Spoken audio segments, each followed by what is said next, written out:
Hey guys, welcome back to my channel. Today I have an announcement and also we're going to redo our bedroom. So the first announcement is I changed my channel name.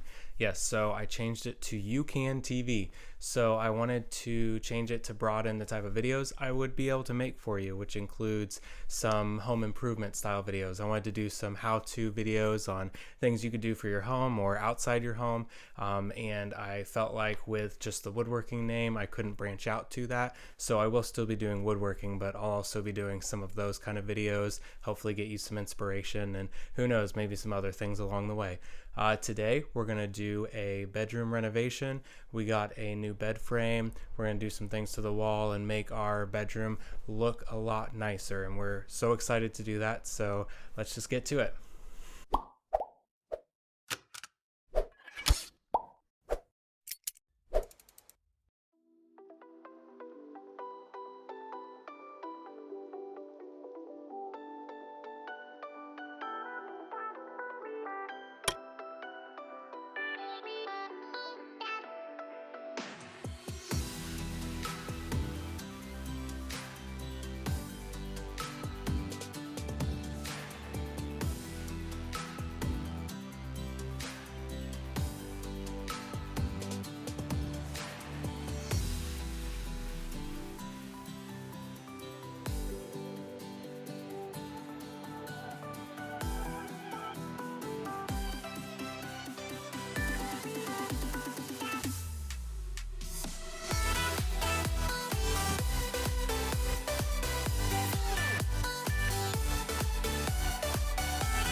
So we are going to use wallpaper as the shiplap design for a feature wall on the back, but it didn't end up applying as easily and as well as I thought it would. So we're going to actually get some real wood, make a real shiplap feature wall. However, you're going to have to wait till part 2 of this video series to watch that. So instead, here's a little video montage of our putting the decor together. Hope you enjoy.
you've made it to the entire end of this video. Thank you for watching, and if you haven't hit the subscribe button, please do so. I'd really appreciate it. Also, you'll stay up to date on part 2, which is going to be really fun. We're going to do that shiplap wall. We're going to do our best to try and make that look awesome, and hopefully you stick around to see how that turns out.